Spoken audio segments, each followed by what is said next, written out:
home ownership is the gateway to the middle class in this country. And we are pushing home ownership farther and farther away from the next generation. And the more we do that, the harder it's them to build equity, build real wealth in this country, be able to put their kids through college or tech school if they want, take care of an older adult, finance other parts of their lives, buy a bigger home if their family grows. The farther we start that process for people, we are delaying wealth creation in this country. People are having kids later. The housing crisis has catastrophic downstream effects that we have not felt yet for the next generations behind us. Welcome to the Builder Straight Talk podcast with your host, Michael Creasa. Get the unfiltered truth from the trenches of construction, real estate, and funding. This episode is made possible by our parent company, Sound Capital, funding built for builders. Well, hey there, friend. It's Michael Creasa here, the host of Builder Straight Talk. Welcome. And in this week's episode, I had the privilege of having a conversation with Jim Tobin, who is the president and CEO of the National Association of Home Builders. I mean, how cool is that? Now, before you say, Michael, it's a political lobby organization. Well, you're kind of right, but dreadfully wrong. Let me explain. There's something happening right now in legislation, and if it passes, this little bill could increase home prices across the U.S. anywhere from $20,000 to $30,000 per house. This is part of what they are fighting against. That's why you want a lobby group on your side. The other thing they do is education. They handle legal affairs. They handle networking and so much more. And we unpack all of that in this conversation with Jim. Actually, I found it was really fascinating and enlightening for me. Now, that being said, I need to ask a favor of you. Pretty please, with a click of a mouse, subscribe, like, and share. Let me repeat that. Subscribe, like, and share. 3 clicks. And what that does is it'll get our little puppet show of a podcast here through the algorithm so we can actually be seen by more builders. So once again, I ask you to subscribe, like, and share. So without further ado, let's jump into this conversation with Jim Tobin, President and CEO of the National Association of Home Builders. I know you're going to enjoy it. Well, Jim, I want to say welcome to the podcast today. I'm thrilled to have you here, a man of your stature and expertise. I think we're going to have a lot of fun. So once again, welcome to today's podcast. Yeah, Michael, thanks for having me. It's great to be with you. I'm looking forward to the conversation. You know, when I was doing my research, like, man, what a past you've lived. But before we get into the politics and, the Cape Crusader that you are, let's wind the clock back, because when I think of my childhood, for example, I wanted to be a cowboy, fireman, a doctor, lawyer, all the traditional things, right? And I have to wonder, when you were 6, 7, were you already wearing a 3-piece suit? Yeah. Instead of a lunchbox, did you have a briefcase? And that's how you were going to school. Like, what was it that put Jim on this path to become a career, in essence, politician? Yeah, it's funny. Yeah, I remember my grandmother, when I was going to college for my political science degree, I remember my grandmother saying, don't tell anybody you're going to politics. Tell them you're going into government. Because, politics sounds a little smarmy as opposed to, working on Capitol Hill and then working in the government affairs space. Yeah, no one grows up wanting to be a lobbyist or a CEO. I can tell you that much. Maybe some people, but probably not of a trade association. What I want to do when I grew up, there are a couple of things. I wanted to be a helicopter pilot. I grew up in Connecticut. My father worked for Sikorsky Aircraft, a professional photographer. And my room was filled with photos that he had taken of helicopters, Army guys. I used to sit on, just strapped into a helicopter, chasing another helicopter, taking pictures. And that's what I wanted to do. I wanted to fly helicopters as much as I could. Never did that. Then I got the bug for politics and knew I wanted to live and work in Washington, D.C. And I had moved down here in 1995 and worked on Capitol Hill for a couple different members and found myself with the National Association of Home Builders. When I was on Capitol Hill, what I really wanted to do was be a defense lobbyist. I was a military legislative assistant on Capitol Hill, got to see some very cool stuff, got to shoot some cool stuff. And what I wanted to do was be a defense lobbyist and go sell guns and things that go boom in the night. And here I found myself in, as much as, with all due respect to the defense industry, I can't imagine a better industry to work for than home building. Man, when you said Sikorsky, it just set the Wayback Machine. When the CN Tower was being built in Toronto, I was there when they brought in the big, it was the pinnacle of the tower, I think TV antenna. Yep. And that big beast is just hovering over top. I know that exact photo. I don't think my dad did that, but I know the helicopter as a sky crane. Yeah, big heavy lift helicopter. I remember that. Yeah, funny you say helicopters. I was looking at too after I got out of high school. I Oh, was looking yeah. at moving to Northern Ontario to study. It was the Bell Ranger helicopters at the Yep, time. yep. And yeah, that's interesting. Similar path. But let's go back. You still haven't Yeah. answered my question. What was it, man, that motivated you to go in Western circles? They would say a turn in the trail. What was that turn in the trail that made you go towards politics as opposed to something else?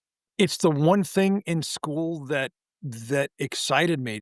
I don't remember the moment. I'm actually my son is a freshman in college. I've watched him change over this last year as we went through last year's campaign. I watched that light bulb go off. Same thing with me. Just the issues were, I thought they were big and important. I like to probably argue a lot. I had my own opinions, and politics kind of gives you that avenue. It just gives me, I call it the juice, right? There's just something about being here in this city. Every day is different. You're working on big items. It really was just it just was the one thing that interested me. I didn't want to be an engineer. I didn't want to be a doctor or a lawyer. Just politics and policy.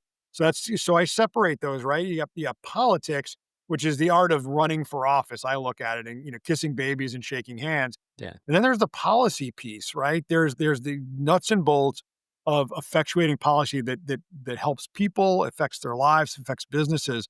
And that's really what it was. Just I enjoyed those classes, political theory, things like that. It just spoke to me. To those two parts, is there one in the middle, which is actually you would have a servant's heart? Like there's a desire in you to be a servant in that respect. Yeah, I think so. I think anybody who runs for office, doesn't matter which side of the alley you're on, you've got to be willing to you got to be willing to put yourself out there. We all know there's no secrets anymore. You got to be willing to expose yourself to voters and live or die in your career based on whether you think people like you or not, or believe in your philosophy. I remember my first boss on Capitol Hill, we lost in 1996. I remember being in the room in election night, and, here I am. At that point, I'm 23 or 24 years old. I just got fired by 760,000 people in the 5th District of Connecticut, and I had no idea what I was gonna do for the rest of my life. That is, again, 24 years old. My career was over, and, obviously now, 30 years later, things are doing okay, but it's a unique feeling when you get fired very publicly like that, right? And it wasn't me, of course, my boss got fired, but the whole office was wound down in the next couple of months after that. But it's very much, you have to be willing to serve those people because you believe in whether it's your own philosophy, a philosophy in governance and in a business of whatever you believe in, and selling that to voters. You have to be willing to put yourself out there. Was there ever a desire to run yourself, like to actually be in Congress?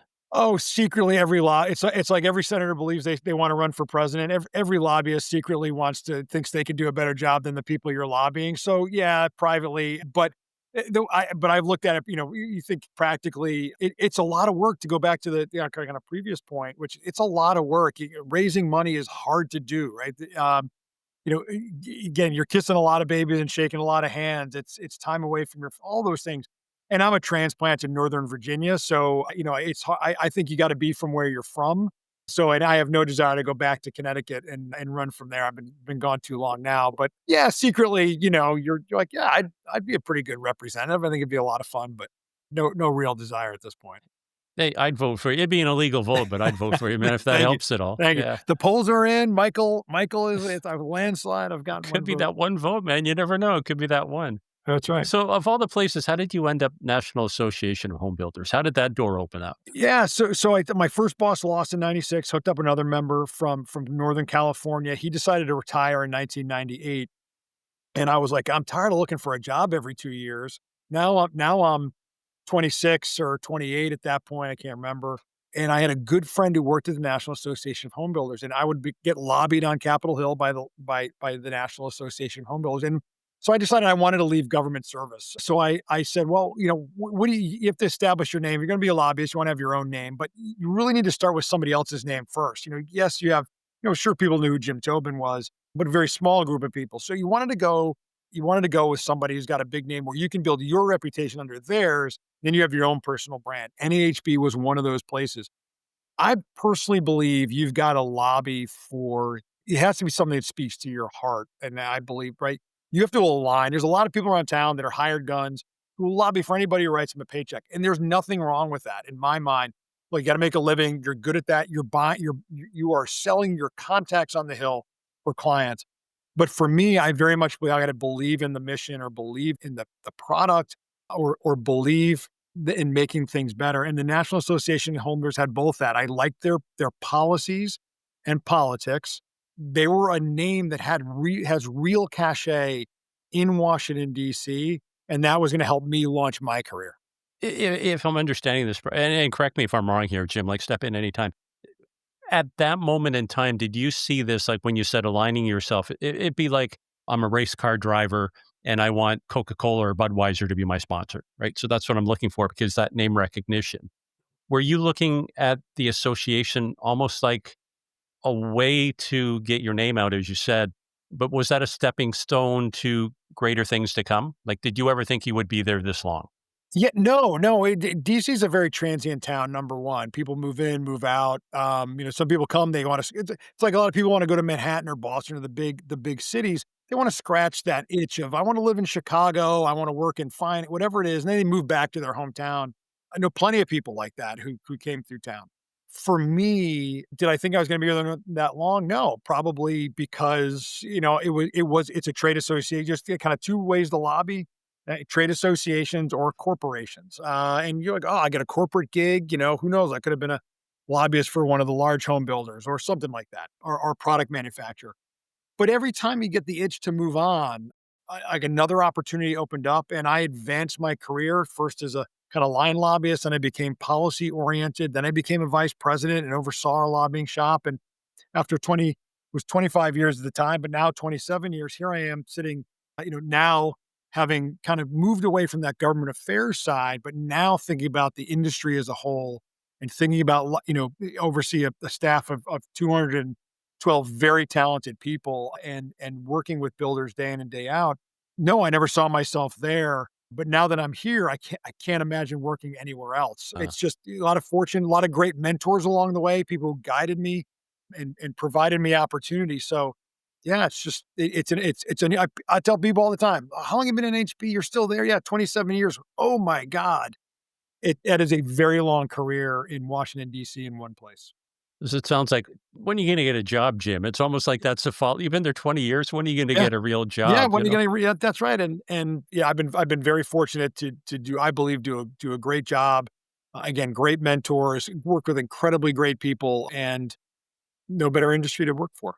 Yeah. When you say great people, one of the people that we both know is, Robert August. Oh, hold on, Sure. I gotta correct that.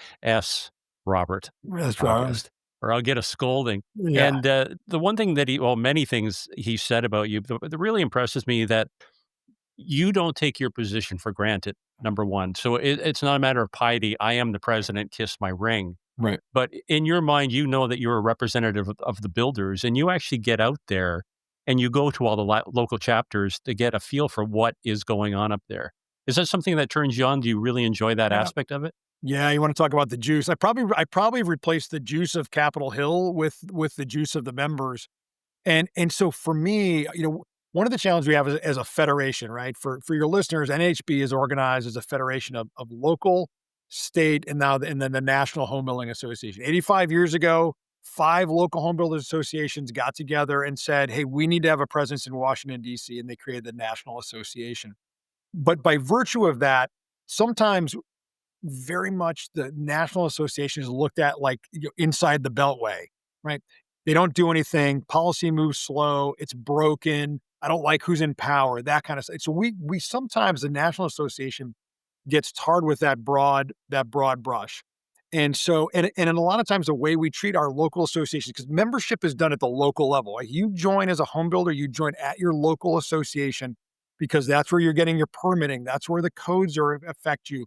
That's where your client base is. That's where you're the sponsor of the local ball field. Think of those things. And so the national sometimes feels so distant from land use, yet we do a lot of work to help support those local associations. And in the past, NAHB very much would be like, "Hey, local association, don't call us. We'll call you." And then we would tell people this is the way you need to do things. Well, when I came in almost 2.5 years ago, kind of wanted to flip that on its head and say, look, the National Association, we need to do the good work and advocacy that we were designed to do here. We do that. but we really need to be a support mechanism for our local associations who do the membership, that they're that first touch and feel of the federation and the association. So we need to go out and meet the members where they are and listen to those things. I was in San Antonio earlier this week. I was in Oklahoma City or Shawnee the week before, in Iowa that same week. I can't do my job here in Washington, in the press, or in other parts of the country if I don't hear what's going on in all those different markets, because the builders are all facing the same issues. Degrees and difficulties are different, but largely the same issues. And I want them to be able to touch and feel NAHB to know that we're there to support them. I think that's the death toll to any association if they're a national entity and they forget that they're serving their customers. Their customers are their members. And once you lose sight of that and it's all about big parties and going to restaurants, the clock's ticking in the background before you become redundant and they realize we have, I should say Canadian Real Estate Association, but it's the same thing. Many realtors question, what the heck am I paying my dues for? And they're basically a political lobby institution. Okay, great. But when they lose sight of maybe they're doing great things, but if they're not communicating that, how the heck do I know? And then That's why right. am I giving you the money? So, kudos to you, Jim, for realizing I've got to serve my customers. My customers are the chapters, but their customers are the builders. That's important to recognize, right? We have to remember who we serve. Like, what is our mission? It's to make us the most professional, best educated, best builder in the country.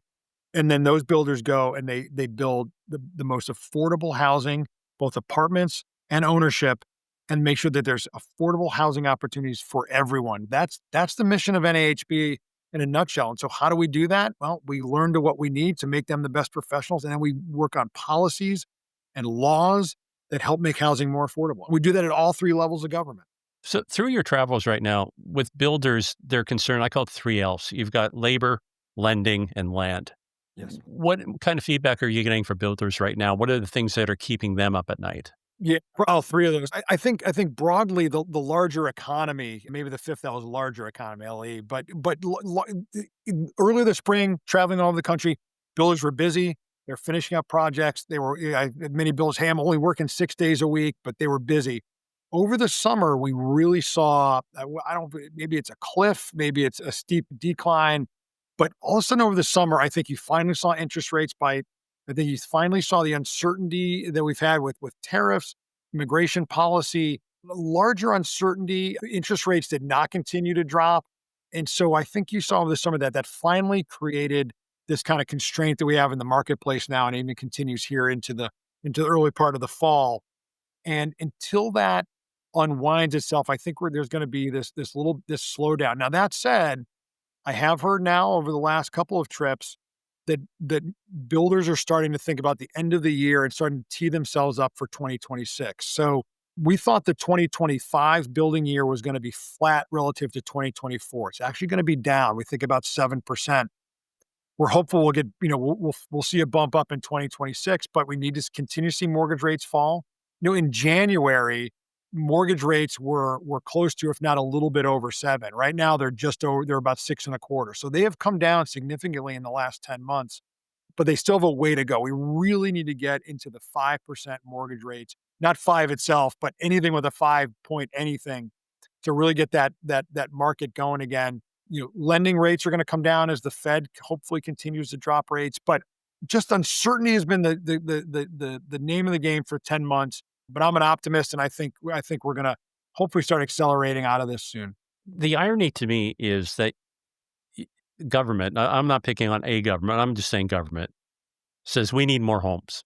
Builders put up their hands and say, we need to build more homes, we need to sell more homes. Yet government out of the same mouth or other side of their mouth then mandates policies that makes it almost impossible. So the one I'm going to refer is, put your political hat back on. Like right now, you're fighting with this conservation issue with HUD. Tell me about that and how that's unfolding, because you guys guesstimate that it's going to increase prices on homes between $20,000 and $30,000. Yeah. And this wasn't a federal initiative. Was this a global initiative coming down to federal? Or how does that work altogether? Yeah, well, it was under the Biden administration. They interpreted a law that allows them to review and update the code requirements for FHA borrowers. And so the Biden administration used this law and they interpreted it as saying that any home any new home sold to an FHA borrower had to meet the 2021 IECC, the International Electrical Conservation Code. And when we look at that code from the previous version or previous versions, it was going to raise the cost of a single family house in some markets as much as $30,000. Kansas City being the poster child for it, a jurisdiction that moved to the 21 code. And we have builders at the same model house built across the street under the new code versus the old code costs $30,000 more. The issue is, number one, there were only 6 states in the country that were actually on the 2021 code, which means that all the other 44 states, they were going to have to build to a second code, essentially, if you're going to sell to an FHA borrower. The other piece of this is FHA borrowers, by virtue, are those kind of first-time, first-generation home buyers who need kind of the federal backstop of those cheaper mortgages. They may have to pay a mortgage insurance premium, but it's helping them get in that first rung of ownership. And we were gonna tack on $20,000 more to the cost of a house for the people who cannot afford it, and all in the name of energy efficiency. But what you're doing is you've made that home so much more expensive, which means that what are they going to do? They're going to go look at an older home, which is less resilient and less energy efficient. And if that seems to be working counter to what the Biden administration wants to do. So we're fighting it. We're fighting it in the courts. We've got legislation on Capitol Hill. The Trump administration has actually pushed back that implementation a couple of times, so it's not going to go into effect immediately. So we're continuing to fight it because we believe that it's a misinterpretation of the law, number one, but number two, it is absolutely disqualifying for thousands and thousands of families out there to buy that home now. Well, it's difficult enough for the first-time buyer to get in, and it doesn't take much more than a slight breeze to blow them out of the market. That's right. It seems like this is a gale force wind. Yeah, it's Yeah. an unforced error. And to your point, kind of opening the question that the Biden administration was absolutely about building more homes and making housing affordable. Yet they do something like this, despite all of our protestations and other members of the building community pointing to this, saying this is about adding cost. They chose to believe that it would be better to save people $10 a month on their energy bill, but it's okay to pay $20,000 more for the cost of that house. And we don't agree with that premise at all. So you're kind of in a unique position because you were behind the curtain and you see what's the expression, how the hot dog is actually made. That's right. So when they come up with a policy like this, do they actually consult builders? Do they talk to people in the industry? Or is it just hot diggity? I got this idea, I'm going to write it down and then pass it. Like, how does something like this even see the light of day? And do they even look at the repercussions of what it's going to have on the consumer and the marketplace at large? Yeah, they certainly did consult us. Every new rule making has an opportunity for notice and comment. So we commented and we noticed and we talked to them. We talked to them online, we talked to them offline. We gave them reams of data that show that this was going to cost a lot. They had their own determination that it was going to add $7,000 to the cost of a house. We think that's woefully low. Number one. Number two, it's still $7,000. And people may say, well, that's a small price to pay. We can have that discussion, but it's still going to price people out of the market. There are people that will not be able to afford that new home.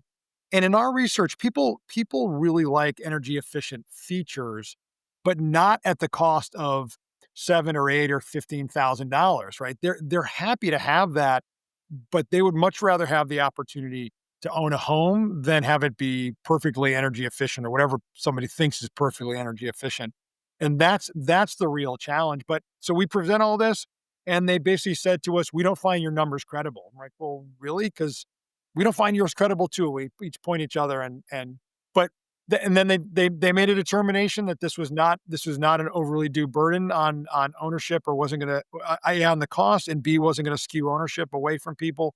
And they rolled with it. And so now they'll say that they made some concessions for us, but I don't. The plain fact of the matter is that they have raised the cost of housing for the people who can least afford it. Yeah, it's just funny when they say that that's an inconsequential increase. It's like, well, who was that famous leader that said, let them eat cake? Yeah. Yeah. And how did that end up for her? Yeah, right. Well, I think people want to do good. I get it. But I also believe that at some point cost has to be a factor. We can't put everything else ahead of housing anymore, right? Every member of Congress, every local lawmaker, I'm all for building more housing, but, and there's always a big but at the end. And the but is, but I really think that the home should be net zero, or I really think that they need to be this or that. There's always some other reason why they don't put housing first. I think it's time. And I think housing is having this moment where people are finally deciding enough is enough. My kids can't get a home. I can't afford to move or chase a job because home prices are too high. And we all know the reason why is because there hasn't been enough supply in the marketplace. And I think people are tired of being told the government's going to give you a check so that you can turn around and hand it out to pay for an already expensive product. That supply is the real solution here. And we've got to elect people that are going to say, you know what, come hell or high water, we're going to build more housing affordably. Not come hell or high water, we're going to make sure that the homes are energy efficiently, perfect or anything. Like that's the challenge that we have. There is a way to have affordability as well as energy efficiency. We just have to have the willingness to come in the middle to do that. You're, from what I've experienced so far, too thoughtful and kind of a man when you say the big but. But for me, I'll say, yeah, they got to get their fat asses off their Yeah. chairs Yeah. and realize when you're making 200,000-300,000 a year, you're not in the same classification as somebody that's buying a home for the first time. Yeah, that's right. So again, 7,000, 10,000, yeah, they spend that on lunch, but the reality, that's a third of, a year's income. So Yeah. to your point about, yeah, let's build better homes, but at the same time, we can build these homes more efficiently, quicker. And then how about giving incentives after the fact Right. to make them more efficient or to re-insulate or to add Right. whatever's needed? But that becomes the after effect. Here, we love giving away money that we don't Right. earn. Right. Let's make incentives. Yeah. So we're gonna build about 900,000, maybe a little bit over that, single family units this year. And yet there's an effort to make, and they are the most energy efficient, resilient homes built in the country today. But there is still an effort out there to make them more energy efficient, right? To squeeze more savings out of the energy envelope, no matter and those squeezed savings cost more dollars as we go because of construction practices, material costs. But the reality is that there's 130 plus million older homes, and 130 million homes were built before 2000, before what we would call kind of modern codes or the next iteration, kind of the cycle we're in now, modern codes. If you really care about energy efficiency in the built environment, then you have to tackle the problem of the existing housing. I live in a home, Falls Church, Virginia. It's a 1985 vintage home. Lovely home. I've replaced my windows, new roof, insulation, all these things. That costs money. My home is more efficient than it was when they built it, but it is nowhere near as efficient as the home they're building down the road from me. And that's the problem. If you truly cared about it, stop trying to wring the neck of 900,000 homes and solve the problem of 130 million homes. Because all you're doing is making ownership and supply harder and harder, and you're pushing people to older, less efficient homes. The only people who can afford a new home are those people making $200,000 or $300,000 or $400,000. And those are the people who can already afford a home, probably have one. One more thing, Michael. Home ownership is the gateway to the middle class in this country. And we are pushing home ownership farther and farther away from the next generation. And the more we do that, the harder it's them to build equity, build real wealth in this country, be able to put their kids through college or tech school if they want, take care of an older adult, finance other parts of their lives, buy a bigger home if their family grows. The farther we start that process for people. We are delaying wealth creation in this country. People are having kids later. The housing crisis has catastrophic downstream effects that we have not felt yet for the next generations behind us. My kids, my kids. That one point, you've got to underline that with a big red felt pen, is that you're eliminating the ability to create generational wealth. Yep. And I don't know about you, like I don't have an extra $50,000 that I can put away every year. Right. But my house is quietly doing that in the background. That's right. It almost, maybe it's from watching too many X-Files films when I was in the day, but it's almost, it makes me want to think that, is the government purposely doing this so people can't afford a home, that we're creating now a whole generation of renters? And by doing so, they will never be able to attain that American dream. Because it seems to me that when I look at the States, right, and with all respect, I see America as being that shiny city on the hill. Mm-hmm. And I think around the world, that's what motivates people to come from everywhere to come there, because you inspire that dream that if I work hard, I can make it. Now, Right. mind you, that's been kind of muffled in the past few years, but it's still there in spirit. If you take away that ability to be able to buy that home, again, I take this back to, are we trying, not we, but is the government trying to create a generation of renters that will never be able to experience wealth? There's a certain part of people that wanna make sure that we have we want first, we wanna have plenty of multifamily and rental opportunities because that's where people's housing arc starts, right? I rented a house when I first moved to Washington, DC. I met a wonderful woman. We got married, bought a little townhouse. Then we started to have our kids. We bought a bigger single, right? And rental is a huge part of that. Number one, where you start to accumulate some of that down payment that you need to buy a house if you want. Number one. Number two, we have to remember that 75% of respondents who, since I've been in NAHB, we survey this all the time. 75% of respondents still want to have a single family home in the suburbs. They want that, but I think there are people out there that want to build a lot of multifamily development, and they want to right next to transit, and that's fine. That's where we should do multifamily, where you can get to mass transportation. That makes sense. Yeah, I'll give you an example. Vienna, Virginia, big metro hub out there in Vienna. It's only single family housing around there. Probably not the best way to design that. Let's put multifamily. So we see that out there. Do I think that there's people who they want to keep people on ownership because that spreads out the suburbs and they don't want that anymore, right? Whether it's greenfield or reusing spaces, they want to stop that. They want to, right? There is a social engineering aspect to this. I don't know how widespread it is, but there is something to be said for creating a nation of renters. Remember, right out of the Great Recession, so 2010, the markets imploded, the country's in recession, all these things. And remember that conversation, we're going to be a nation of renters for about 5 years. Every economic article on housing, nation of renters. People got so spooked by the crash. They watched their parents lose their homes, foreclosure, all these things. Nation of renters. We're not gonna be a nation of renters. People still wanna own no matter what it looks like, and maybe when you're young, you wanna live in a metro in an urban area, Washington, DC, metro, arts, leisure, shopping, all the things you want.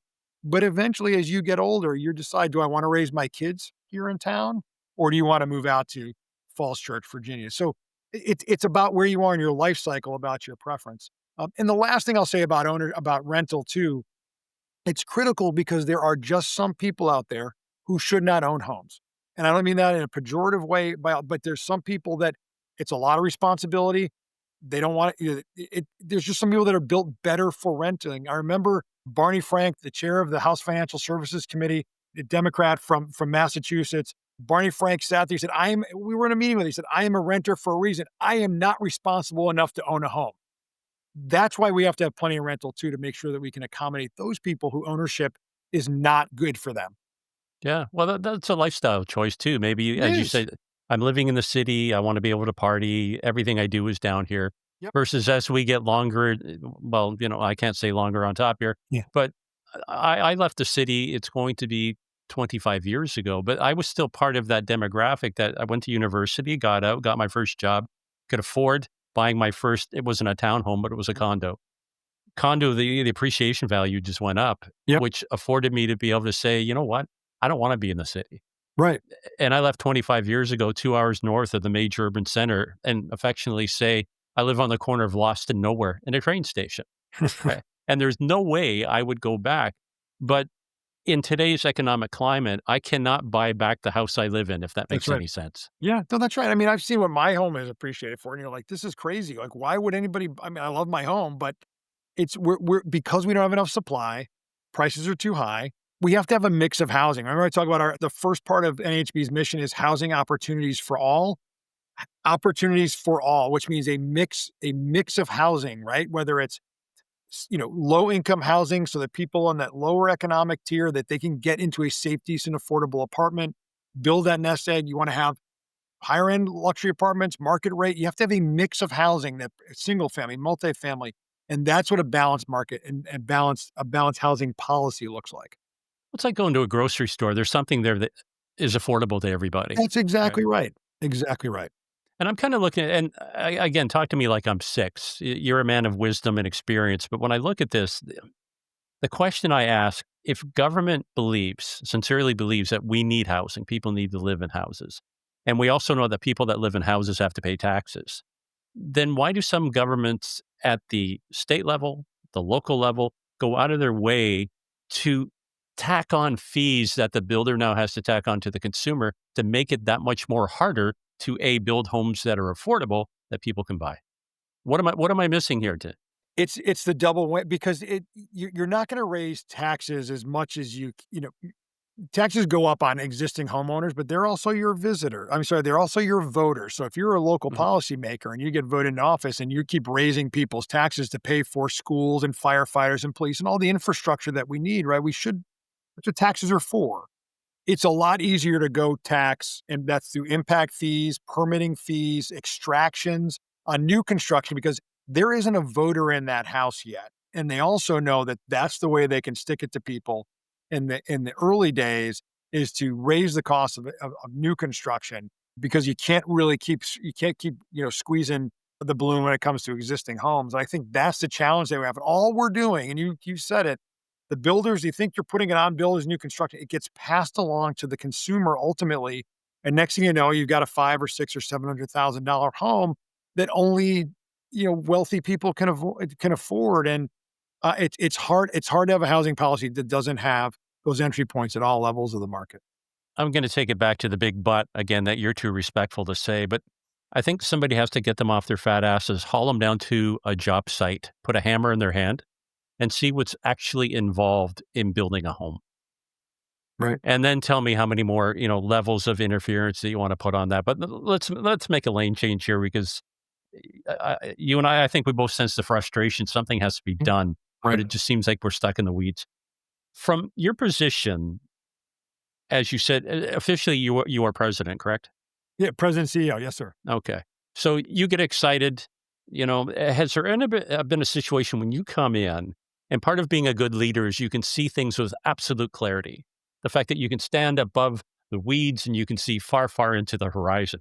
Has there ever been a meeting or a circumstance where you just got that, you dialed it in, but when you try to explain it to the masses, it's like you're herding 6-year-olds after recess. They just don't get it. Yeah, I mean, I would say it happens a lot. I do a lot of media, or I'll give you an example. This is going back a few years. I was heading the government affairs team. We went in to talk about energy codes and talk about this exact conversation about raising the cost of the entry, raising the cost of a house versus saving money on people's energy bill, and then over the life cycle of that house, at $10 a month, you may eventually pay off some of that after in 30 years or 20 years or some things cost 100 years to pay off, right?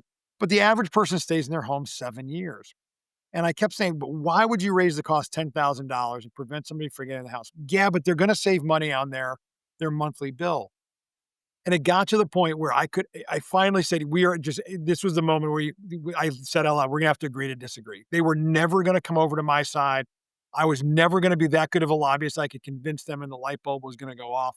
And so we just decided that our philosophies on housing were incompatible and that we would have to find some other compromise to move forward on the issue we were working with. And so that was one that sticks out at me where they just would not or could not see it from my perspective, and I understood their perspective. It was wrong, but there was just no way to convince We've got it on this side of the border. It's the carbon tax. them. And they've tried to explain it 1,000 different times. It's going to cost you a little more now, but it's going to save you so much money later. To the best of your knowledge, has there ever been a government policy that's been initiated that's going to cost you a little bit more, but you're going to make a lot back later? Yeah, not that I can think of. They sell a lot of things on that premise, and then those savings never truly materialize. Yeah, it's I'll tell you when it comes to homeownership in particular, think about it, or even cars. This happened to me when I bought my first car. Went in, I forgot what I was buying. Guy's like, "Well, here's your monthly payment," and I'm like, "Wow, I can't really afford that." And rather than negotiating on the price of the car to lower it to the point where over those 60 months I could afford that payment, the guy came back and said, "Well, hey, I've got this new thing here. I've got a 72-month loan." And I said, "Well, wait a minute." I said, "It's still the same price. Now I'm getting charged for an extra year of interest. And yeah, I guess I can afford those payments, but this doesn't seem right." But that's what a lot of people are focused on. Can I afford the monthly payment of a new home rather than the price? And unfortunately, we're stuck in that. And so many consumers in that boat. So many consumers. Can I afford the monthly nut? And the reality is that we need to lower the cost of that house, and then people will be able to afford it easier. But we don't, a lot of people don't think of it that way. Well, put that in a builder's perspective. They go to buy a pickup truck and it's $80,000 for a truck. Like, it's a truck, Yeah. 80 grand. And if you put anything in it, like electric windows, hey, God forbid, a power steering wheel, you're up to over 100 grand. But as you said, well, if you pay so much a month, this is a work vehicle that you're going to be banging the crap out of. And yeah. Anyway, let's sidestep from here. Let's get back to the association. Okay. I'm a humble builder. I'm at the site. I see this Jim guy. His entourage has showed up, his Cadillac, horses and women and bands playing. I go over to kiss his ring. What is it? What's the incentive? Why should I become a member? What's the benefit for not as a DR Hortons or the big monster builders, but I'm just a small guy, Yeah. right? And maybe I'm doing 5 homes a year. What is it? What's in it for me, Jim? I think every business person in this country, not just home builders, owes it to their business and ultimately their family, because their business is putting food on the table, to be a member of their industry's trade association from a couple of perspectives. Number one, the networking and knowledge transfer that happens between two builders at a monthly meeting is invaluable. Somebody who's done it before, who can mentor you or can help solve problems that you have. So number one, it's the knowledge transfer of that. Number two, from an NHB perspective, you're part of the largest network of job creators dedicated to one thing, and that's building housing in this country. And with that comes a enormous brain, not only here in Washington, D.C., but at our state associations and our local associations, all trying to make you a better professional and help you build a better home. And that means we're working on codes. We can answer your questions. You've got legal questions. We can help you navigate those. We're active trying to make a better building environment for you to be a part of that. That's what your dues pay. What do my dues pay for? It's a giant brain that you get to tap with a phone call online, sitting here in Washington, D.C., waiting to take your phone call, or like I said, a state or local level. The last piece, I think it's that practical information that you need. Like I said, we have materials that can help you on the job site navigate codes or design or things like that. Like, that is really important for us, and that is what you're getting with membership. It's a collective brain out there, and I just come back to you. You owe it to yourself to be part of that. And if you think that I don't, politics isn't for me, advocacy, I promise you, advocacy is coming for you, and government is coming for you, and home builders, all they.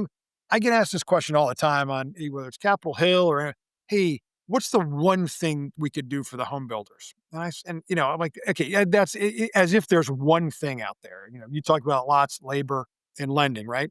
I tell them all the time, the one thing you do is get out of our way. Stop putting roadblocks in front of us. We don't ask for anything. We don't want any government help. All we want to do is be left alone to do what we do better than anybody else, and that's build shelter in this country. That's all I ask for. Just get out of the way. And that's what we try to tell people. But becoming a member of the National Association of Home Builders gives you access to your peers and experts in the field to help make you a better builder and build more housing. It's interesting, that idea of the mastermind, the collective, of being able to associate with your peers. I think the misconception is that if I'm a builder and you're 3 blocks down building as well, you're my competition, we're not going to share what we're doing. But the reality is, if you're doing a great product, I'm doing a great product, we're attracting more buyers to that same area. We should be working together and figuring out how, let's get more people out here. Then you guys are setting the stage by creating an environment where builders get together with other builders. So on the state level, obviously you must have a yearly event that draws people out. Is there something coming up soon or something we should know about? Yeah, so we have a fall governance meeting in Denver in a month from now, and that's a governance function, and we get the network there as well. But the crown jewel of NAHB is the International Builder Show that will take place in Orlando in February this year. If you are a home builder in this country and you are listening to this and you're wondering if I should go to Orlando, world-class education in your field, world-class speakers that help you be a better business person and help you build a better home. That's number one. Number two, if you want to see what's the latest and greatest whiz bang building materials and products, there's only one place you're going to see it, and that's going to be Orlando in February of 2026.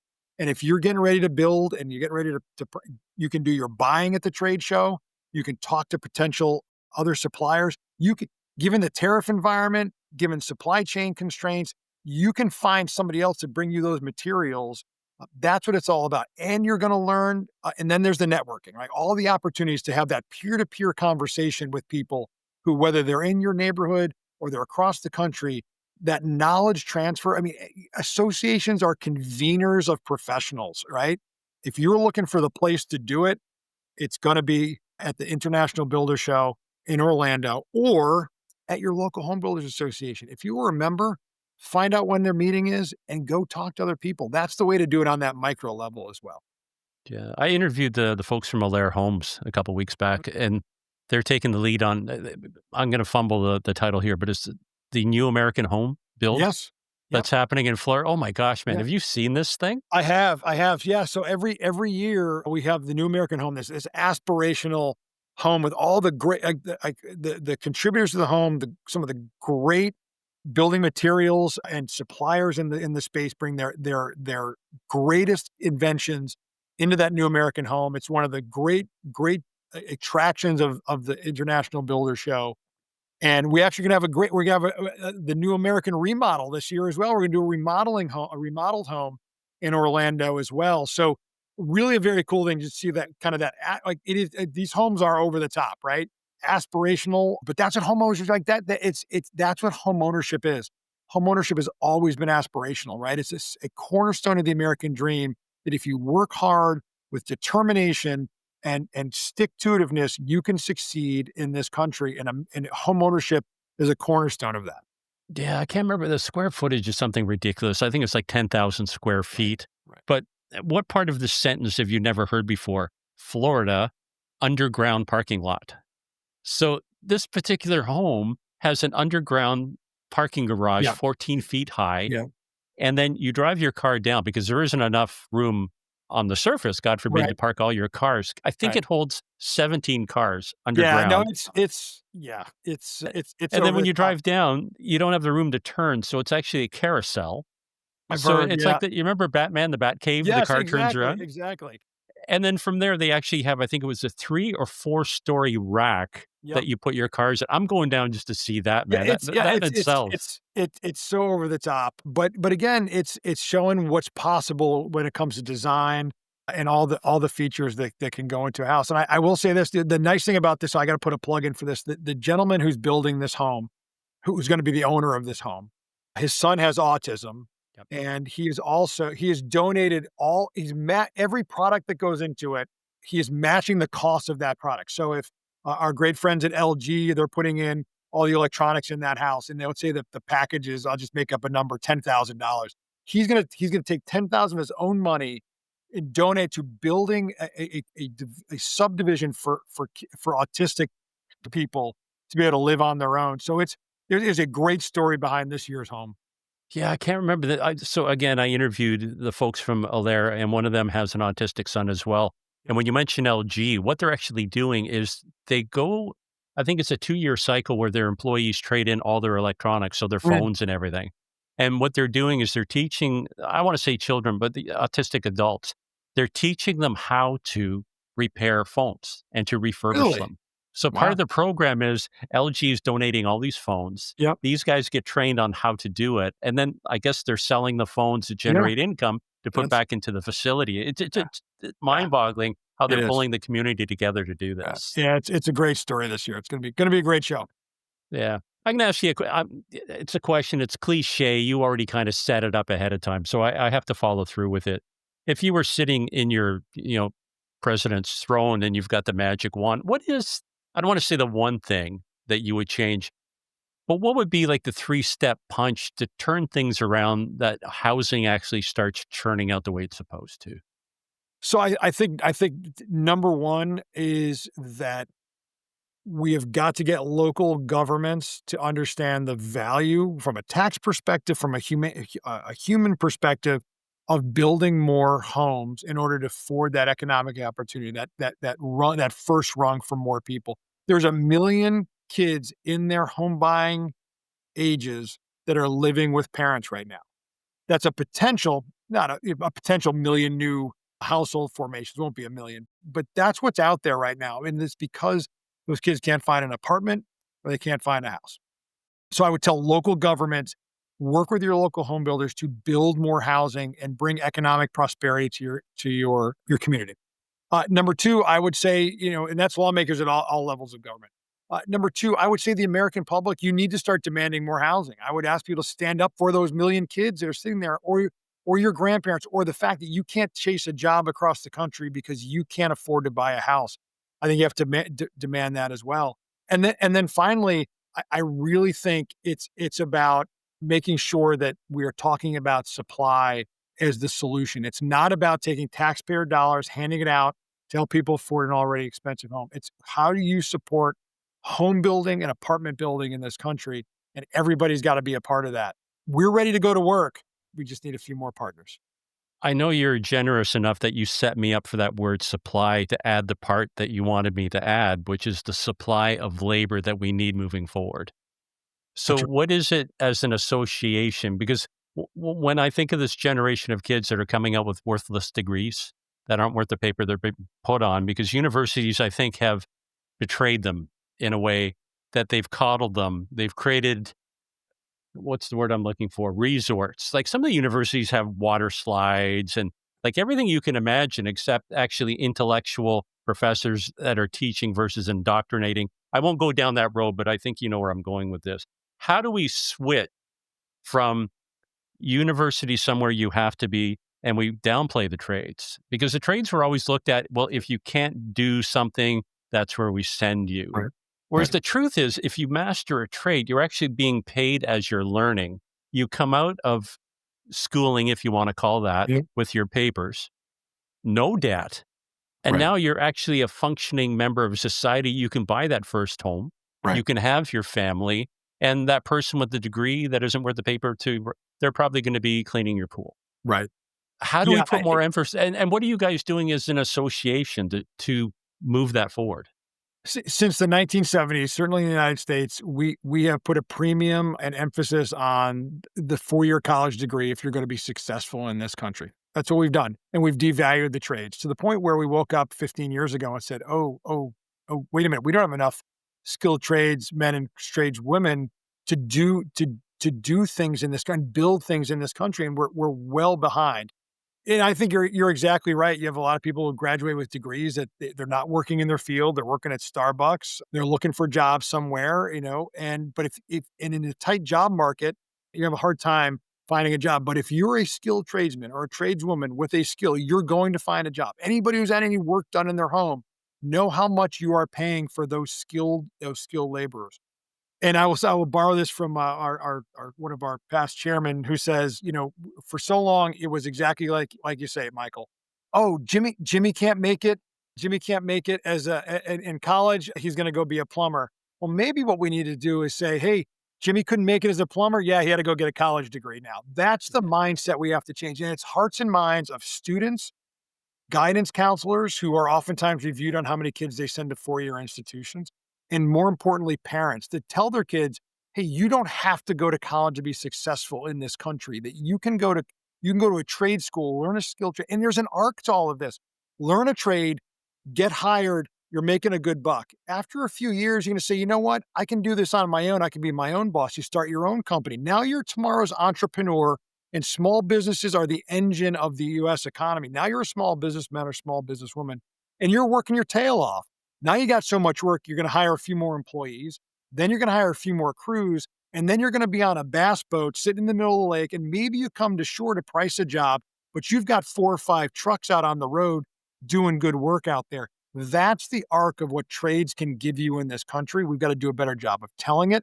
We got to do a better job of selling it. And it's taken decades to unwind. It's going to take decades to probably change the hearts and minds too. So for us, it's about making sure the federal government is dedicating more funding and more bully pulpit from the president, both President Trump in his first term, this term, and Joe Biden in the middle, I've talked about apprenticeships in the skilled trades. We've got to make sure that schools at the local and state level are investing in trades. One of the great disasters of the Great Recession was that local governments, when housing crashed, they lost their tax base. They cut vocational and technical training across the school systems. We got to reinvest in that and give kids a pathway in the trades, and we have to tell them that this is a career, it's not a job. And so we have our workforce development partner called the Home Builders Institute. They're in hundreds of schools across the country, training not in high schools, but also in grammar schools, that next generation of builders, because the workforce is aging, right? They're getting older, they're moving out, and we're not replacing on a one-for-one basis. Do a plug for that organization again, Jim. It's called the Home Builders Institute, and they are pre-apprenticeship. The home builders in this country recognize the credentials that come out of the Home Builders Institute. It's a brand that means something. They're well-trained. They come ready to work with the skills that they need to get on a job site and start contributing and continue to build those schools. Remember I talked about mentorship in the association? Well, there's mentorship in the skilled trades, builders, helping young tradesmen and women refine those skills. And then guess what? A lot of those tradesmen and women, they may become home builders in the future. Here's an idea for you. I mean, you're a man of influence. No doubt you're connected. You know that old, what was it, Kevin Bacon, 3 points of separation? That you can meet Yeah, that's anybody? right. Yeah. You know Mike Rowe? You've Yeah. heard of Mike Rowe? Oh, yeah. Yep. Ever Of thought about course. combining the two organizations or reaching out to him and getting onto his podcast? Yeah, Mike is incredible in the work that he does. I may even say I may have sampled his noble bourbon from time to time, but we actually had him open our opening ceremonies at IBS a few years ago to talk about his trades initiative. He's got a foundation, so we have done some work with him, but he is a great mouthpiece, so well respected, and the best part about it, plain spoken, relates to people about the need for the trades in this country. He's such a great ambassador for what we're all trying to do. Yeah, but you're already singing to the choir. You brought him into your organization to talk to builders. You need to be on his show talking to the world. I'd like Hint, to. hint, I'd like nudge, to. Yeah. nudge. Yeah, yeah. And I'm going to turn the microphone off temporarily. Here's another idea, and you can steal it. Tell me what you think of this. So we should make education free. Oh, Okay, hold on a sec. Coming from Canada, socialist country that we're right. becoming. But what I mean free with strings. Here's the deal. You go into a trade school and you want to become a plumber, an electrician, whatever the trade is that you want to pursue. The government pays. And whatever the GPA, we set a standard. So Mhm. year one, everything's covered. Your accommodations, your meals, books, whatever you need, you make it through year one and your grade point average is whatever it's set. Here's the dot we've paid. You go into year two, year three, when you finally graduate and you're an accredited plumber, electrician, whatever that is, government's paid off all your education. Here's the catch. We need plumbers in Idaho, or we need electricians in Vancouver, Washington, whatever that is. You agree as part of what your repayment would be in kind. You're going to work in those communities for a year, 2 years, whatever that is. And at the end of that, your debt is completely exonerated. You owe nothing to the government.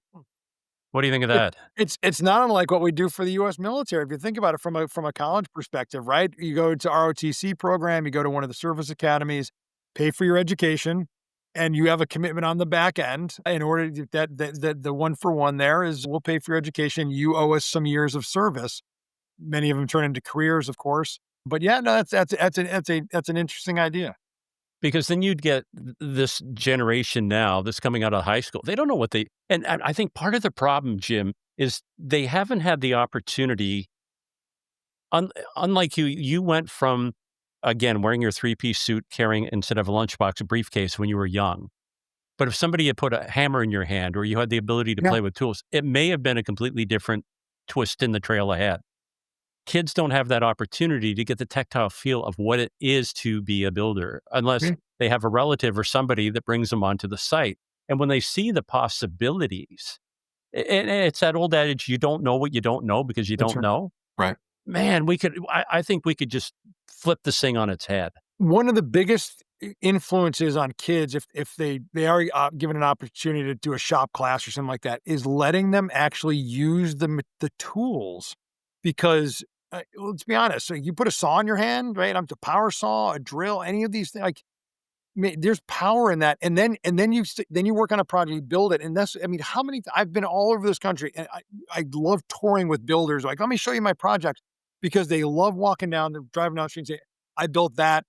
I built that. I did this here. Right. And then you give the kids tools. They build a shed or a dog house. I built that. That is such a powerful message, but you got to let the kids have hands-on training. And I think that's exactly your point. There's to that point, I built that.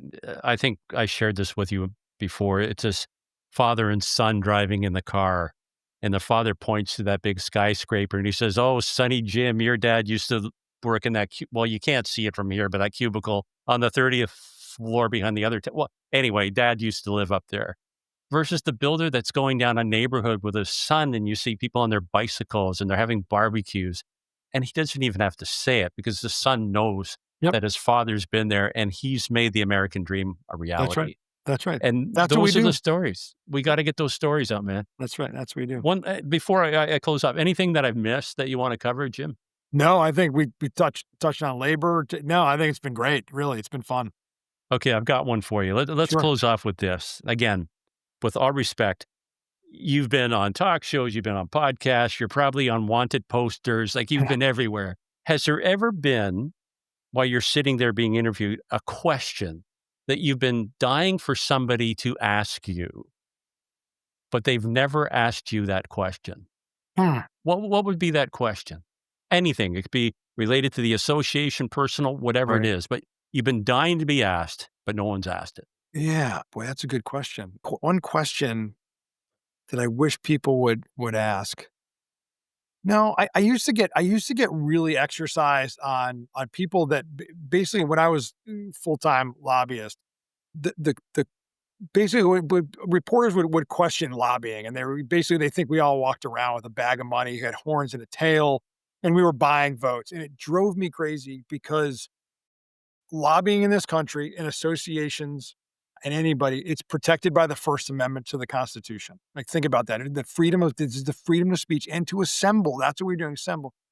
And I bristle at this idea that somehow that we're what's wrong with this country, because I and the fantastic lobbying team at NAHB and the lobbying team at state and local government affairs associations and builder associations, like we give voice to the builders that cannot. They are allowed to petition their government. We do that on their behalf. And this idea that somehow we are buying votes or we are influencing, darn right, I'm influencing people. I am in the influence industry. I'm working on behalf of a special interest group. Our special interest group happens to be one of the most important things in this world. You need food, water, and shelter to survive in this world. We provide one of those three things. And this idea that somehow that that's somehow a nefarious profession has always bristled with me. I believe that I give voice to those who cannot, and I carry a message that for people who cannot, and that is protected by the Constitution. And you may not like what I'm selling, but I absolutely despise your questioning my right to do it. Jim, you're a good man. Yeah, you're a good man, Jim. Thanks for taking out time today, and I'll be seeing you. I know our paths are going to cross again soon. I hope so. I hope they'll see you at IBS. Oh man, I'm going to be parking one of those cars down below. Awesome. Appreciate it, Michael. This was great. Thanks for listening to Builder Straight Talk. Make sure to like, comment, and share this episode on your favorite social media platform. And don't forget to subscribe to the podcast, available wherever you get your podcast streaming fix. Until next time, keep building smarter. This episode is made possible by our parent company, Sound Capital, funding built for builders.